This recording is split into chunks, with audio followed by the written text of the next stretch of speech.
نستعين ونستغفره ونعوذ بالله من شرور أنفسنا وسيئات أعمالنا من يهده الله فهو المهتدي ومن يضلل فأولئك هم الخاسرون أشهد أن لا إله إلا الله وحده لا شريك له وأشهد أن محمدا عبده ورسوله الذي لا نبي بعده أما بعد.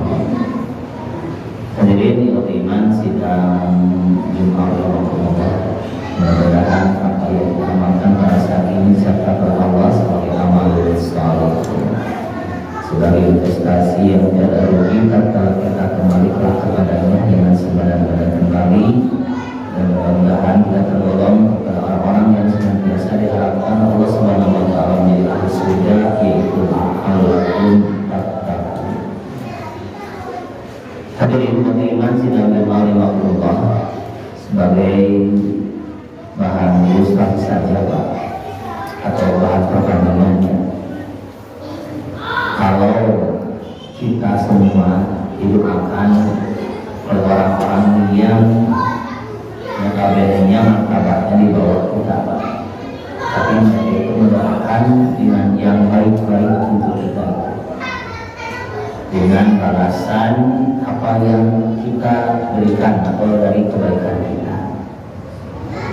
Misalnya ya Pak, mana itu parlemen, karena dia mengosok parlemen, berkali karena kita berjalan. Padahal kita itu kembali tidak wah gitu. Paling gede 2.000 terus paling sedikit 500 perak, apalagi di lingkungan pasar ini. Nah, ketika kita memberi baik di rumah maupun di jalan maupun di stopan dan memberi, kemudian mereka mendoakan yang baik. Pak Haji, alhamdulillah kata bilisan Pak Haji, kemudian rezekinya cing lancar, cing berkah, Pak Haji oke cing panjang yuswa, Pak Haji cing sehat. Padahal anu-anu aku nanti bagaimana coba perhatikan kan mamennya biasanya kenal rata-rata itu mamen di stopan sekarang mereka mencolok si goreng kayak rahasianya semuanya itu kayak nah, ketika kita doakan orang-orang seperti itu, anggaplah di bawah kita. Cik, kira-kira apa itu Pak? Bahagia tidak? Bahagia tidak? Kalau dijawab, dia mengintrospeksi diri. Pasti saya juga kalau didoakan oleh orang-orang seperti itu bahagia. Terus gitu. Kalau orang bacaan hadis sebut Khalifah Haji, Pak Haji mengira cing rezekinya lancar, cing panjang usia, cing sehat, bahagia. Padahal mendoakan dia bukan lain. Nah, cacakan doakan ku jalan-jalan udah berapa sebahagia. Apalagi kalau didoakan oleh orang-orang yang menjadi pilihan Allah, orang-orang yang soleh, orang-orang yang ahli ibadah. Kalau mulai doakan pangkat Nabi, pangkat Rasul yang dalam rumah. Apalagi didoakan oleh makhluk Allah yang satu ini. Makhluk Allah yang satu ini terkenal dan dalam Al-Quran dengan Al-Ruhul Muqaddas, jiwa yang sangat bersih. Dan makhluk Allah yang satu ini memiliki salah satu sifat dalam Al-Quran surat At-Tahrim, la ya'sunallaha ma amarahum wa yaf'aluna ma yu'marun. Mereka tidak pernah bermaksiat,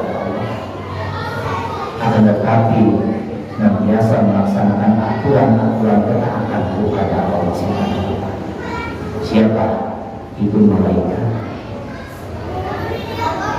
Tadi orang doakan ulama model itu kan.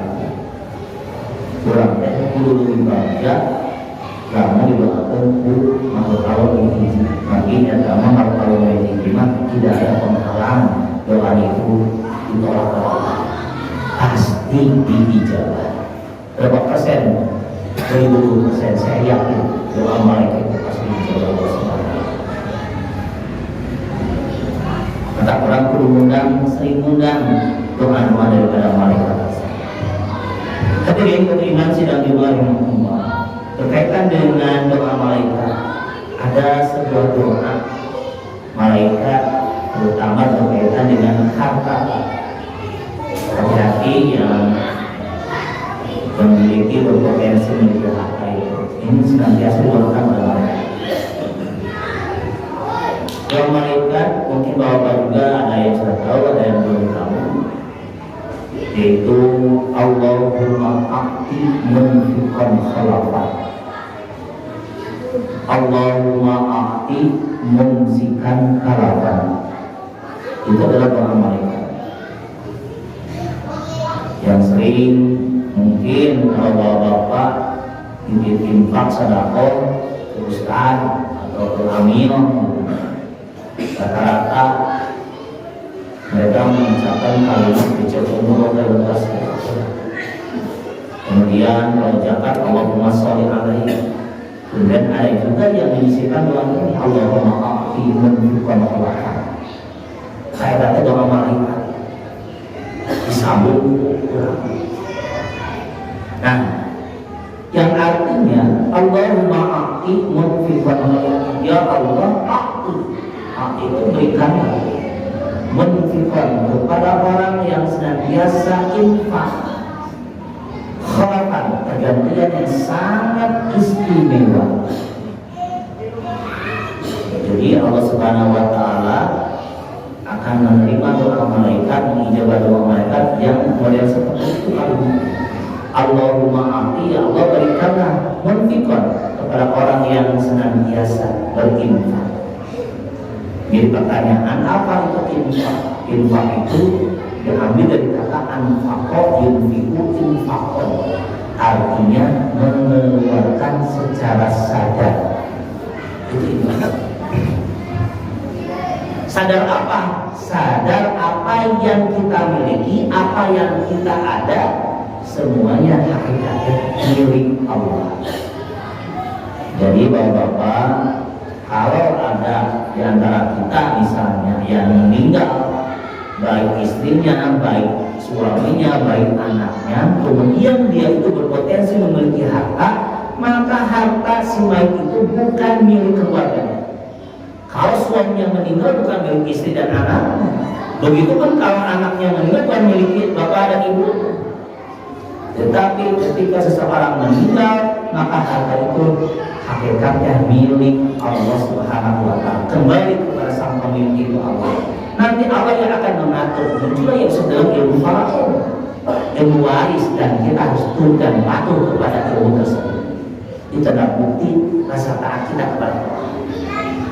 Itu kalau bawa warisan maka orangnya perlu taat, gitu ya. Kalau sampai cek Allah kalau itu dua bagian, awehi bagian, jadi sirik dan tidak bawa warisan apa, entah mereka semang tahun dan 50 tahun berkilomit. Makanya tidak berbuat selang perlu dipercepat, harus percepat. Kalau sampai dan can 7 dan can 40 poin, tidak ada istilah ketentuan seperti itu, harus cepat-cepat karena takdir yang akan datang kita tidak tahu. Jadi buat iman sudah dimarahi makhluk, maka harta yang kita miliki akan dari Allah. Maka ketika kita mengeluarkannya dengan sadar, bisa ikhlas. Coba kalau orang mengeluarkan secara terpaksa, ya biasanya hal-hal yang terpaksa itu tidak enak. Biasanya orang buka harta, kemudian harta orangnya lebih erek kapuan, erek lebih tepung. Saya punya jamaah hampir 1 tahun lebih lah. Idul Adha tahun kemarin, persis hari Jumat. Ketika sebelum adzan, di bulan adzan 15 menit atau 20 menit, ada saya telepon, ada telepon dari jamaah saya, seorang ibu-ibu, telepon, sama itu saat dari jari ada, Ustaz, tapi kamu musibahan, aku lanjut, kenapa? Wajib, anjana Nabi, kunantu bicara atasnya bisa buat di suatu sebuah bank yang terkenal di Indonesia. Sebarang 1,7 di kamar di langit dari silang banyak ya namanya bantah gitu jadi kurang oke nyimpen di bantai untuk yakin kita aman kita buku tapi yang berbuat 1,7 rumah tuh Pak Haji yang itu nah kalau bisa Ustaz udah jematan diundang ke rumah gitu mau ngobrol sekarang sudah pulang dari jumatan ke rumahnya berhasil kasih perhatian dulu dari curi wayang yang buat di rumah tubuhnya gitu sehingga mengulang api itu melepak sih dan itu kedua kemudian saya tanya rumah kaki bisa juga tapi harus sadar pilih ayah hak batu untuk acan dulu sadar jadi buat sadar kalau itu bakal hampang sadar senajan masalah yang sangat rumit, masalah yang sangat gede, itu kesadarannya insya Allah akan hampang. Jadi nana dia berapa tahun nyala batu dan berapa azkir muasabah diri dia. Allah bisik ayat hak batu beres kan bos. Jadi perkara-perkara yang terlepas itu tidak enak. Saya ilustrasikan seperti BAB. Coba kan jelema mau BAB lancar, mau masuk, terus bangun, sampai sholat, atau sampai sholat subuh, BAB lancar. Ayah, kudu diondang pengen tahir bau. Ayah untuk kuasa kali aku nulis. Kadang-kadang ayah lancar, kemudian panas dalam. Biasanya jam 5 subuh, micena airnya jam 7, jam 8, jam 9, jam 12, canggih pada kadang-kadang. Kemudian dirangsang di rumah ini tidak enak seperti tapi kalau sadar mah memburu surga nggak tahu orang tahu.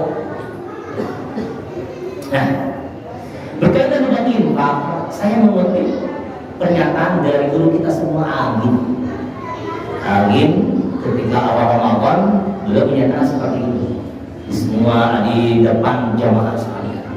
Kata Agim seperti ini, kalau bapak ibu, misalnya Agim mau peminyarios, saya buyung bapak ambil ukat aja, percaya dosa kesian abdi berdagangan. Tapi waktu awal Ramadan saya memperhatikan beliau menyatakan siap abdi menyarios bapak ibu jamaah sekalian, kalau kalian mau infak jangan banyak mikir, habak-habak saya kata Haji anjur pisan ketika Agim menyatakan seperti Gunawan Agim yang seperti itu singkore. Kenapa Agim menyatakan seperti itu? Karena Agim yakin di balik infak yang kita keluarkan itu ada doa malaikat. Ada sebuah doa yang dipanjatkan oleh malaikat kepada Allah kita. Apa? Allahumma aqimun Tuhan halaman perjanjian yang sangat istimewa. Dekat saja. Yang kedua, rahasia infak sedekah itu apa? Ketika kita ingin meraih rezeki, maka rezeki itu tergantung kepada apa yang kita keluarkan. Jadi rezeki itu oleh rumah pokok celana. Dan yang ketiga rahasia infak dan sedekah itu apa? Salah satunya adalah tolak bala. Jadi dalam kurang tersehat, dalam kurang terbuka duit, sok menang sholat, insya Allah orangnya bakal dijauhkan dari mana bahaya. Ditebihkan di rumahnya kita nyakit. Ya, hari kerja kalau berduit, hesek sedekah, hari istri, dipolis ke dokter, aman. Coba, kalau mau dipolis mau terus sedekah, boleh. Tapi alangkah baiknya bersedekah berimbang ketika kita apa? Sehat, ketika kita banyak uang, ketika kita sadar. Gitu.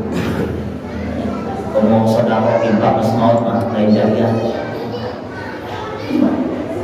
Ayat ini dah, yuk kita mengundang doa-doa malaikat yang tadi. Allahumma a'ti munfiqan khalakan berkabau dunia. Jadi iman sidang Jum'arul Allah. Kemudian doa malaikat yang kedua berkaitan dengan harta itu adalah Allahumma a'ti mumsikan khalakan.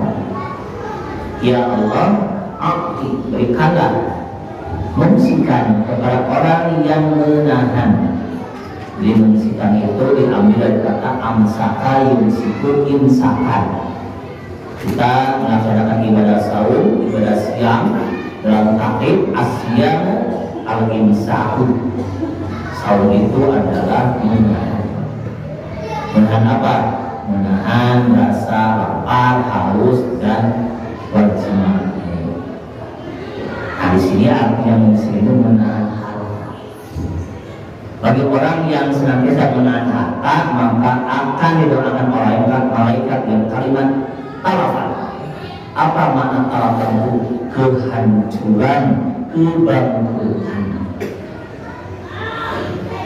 Hadirin beriman sidang rahimahullah, para ahli hadis menyatakan kalimat mengungsikan di sini ada beberapa makna. Yang pertama bisa disebut mengungsikan di sini adalah dengan kalimat bakhilun. Apa itu bakhil? Bakhil itu pelit, korek, dari WC, cap jahit. Kemudian ada pertanyaan, Ustaz, bagaimana dengan api? Tadi sudah ayatnya, ayat pelit, ayat api. Dari api mana api mengeluarkan? Karena tahu seseorang ketika meninggal, dia itu kita termasuk kita akan ditanya nanti di akhirat. Masalah hati itu dua pertanyaan. Ini bukan satu pertanyaan. Masalah umur satu, masalah badan satu, pakai naon, umur pakai naon. Tapi masalah harta itu dua pertanyaan yang akan ditanyakan Allah kepada kita semua. Apa pertanyaannya? Yang pertama adalah Allah akan menyatakan, menanyakan kepada kita semua, min aina iktasab, dari mana kalian mendapatkan harta itu? Baiklah, orangnya sepakat orang yang harta itu halal. Itu judul saya penting, jadi bisa benar, bisa ngerti. Membelakan namun, membelakan bose, membelakan harta anu halal. Lalu enggak, ya sepakat. Boro-boro anu benar, musang sarok itu dengan harta anu haram, khayalan halal. Jadi pertanyaan itu adalah dari mana kita mendapatkan harta itu. Tapi tidak cukup pertanyaan ini. Sesudah Allah menanyakan dari mana engkau mendapatkan harta tersebut dengan cara apa, maka muncul yang kedua pertanyaannya, apa? Wa fima anfaqu, kemana kalian mengeluarkannya? Nah, itu pertanyaan. Saya sepakat semua di sini. Belum lain sepakat dengan harta bicara halal, berarti ada ringnya. Sepakat semua dengan harta halal. Erek susah, erek senang. Yang berbagi, hese itu anu halal, sepakat semua. Tapi tidak malah dan luar juga tadi, ya. Karena orang teh jangan harta itu sudah bisa wadah bisa ngetik ya. Pas ngaluarkeun kumaha senang urang, mun penting mah hake senang, mun penting mah urang teh senang. Tuh mikirkeun halal jeung haram. Oh, monya-monya. Tapi orang yang apik mah mikir kumaha carana kita mengeluarkan harta untuk mengundang ajrun, mengundang pahala dari Allah Subhanahu wa taala. Anu mantap iman mulai program mantap manfaat hukum. Kalau iman doroten no. Karena orang teh hade mere teh sabejeung ngadukung anu dimaksiatan akan dihisab oleh Allah Subhanahu wa taala. Ini pertanyaan masalah harta nanti di akhirat. Nah, jadi mungkin tadi katakan bakhil. Maka orang yang bakhil itu apalagi dalam Al-Quran ada yang disebut dengan qarun. Qarun itu adalah orang yang sangat pelit, ya, yang serahkan rakyat, kemudian kuncinya juga, kunci khasnya juga sampaikan foto masyarakat. Qarun, makanya disebut dengan harta qarun. Nah, kemudian yang kedua, kalimat mengungsikan ini itu artinya adalah tidak proporsional, tidak sesuai dengan kapasitas, tidak sesuai dengan apa yang kita miliki. Apa contohnya? Misalnya si A memiliki harta 1 miliar, si B memiliki harta 1 juta. Ketika mereka berdua berinfak, sama-sama berinfak, si A mengeluarkan 10 juta dari 1 miliar, kemudian si B mengeluarkan hartanya 500.000. Cik, coba muhasabah diri, itu badak mana? Badak si A atau badak si B? Hari cek anak mereka yang badak si A 10 juta, baik secara kuantitas badak si A kalah 10 juta, tapi secara kualitas gede kene 500.000. Dan barang naon 500.000 mah dicoba 1 juta, seberapa persen Pak? 50%. Sedangkan 10 juta dicoba 1 miliar, ngan 1%. Makanya ini udah motivasi pada kita semua berinfak, dan jangan sampai kita cara nangis mulu.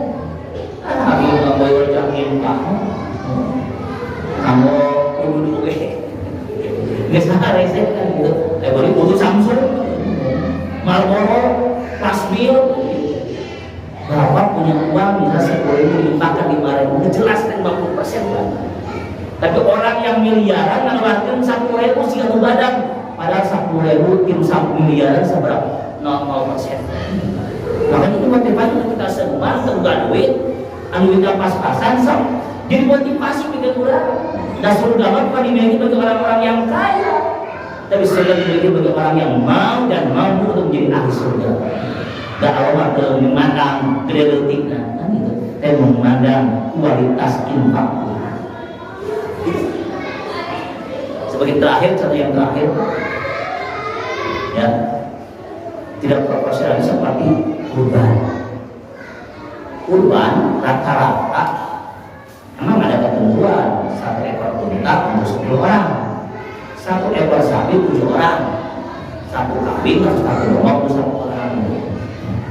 Nah, bagi orang yang mampu, gitu, yang mampu untuk membeli 1 ekor sapi, jangan sampai orang mimpi panitia ini sahamnya. Kan orang di masjid-masjidnya panitia itu kan atau apalah itu mana ini sahamnya kudu tujuan itu. Tidak bisa 7 sapi bisa berapa? Pak, 1 ekor sapi untuk 7 orang itu bukanlah rusak. Artinya saya menjelang Idul Adha, kalau masuk ke masjid-masjid pengajian atau Jumatan, lihat kena bote, ini dicatat Pak, bukan dia dicatat tuh. Sapi A 7 orang, sapi B 7 orang, sapi C 7 orang. Dari ke sapi muka 5, 4 orang. Dan do Pak. Kumati sapi kalimat teh 4 jami sengaja dan kecios gitu. Dia panitia teh nyaman kan hukum.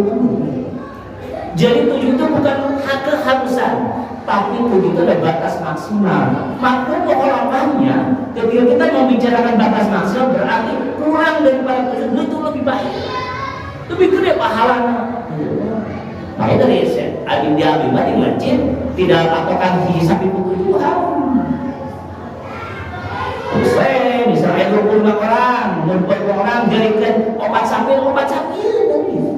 kan 25 kan 28 nya bagi 4 sapi teh, lalu 25 jadikan 4 sapi.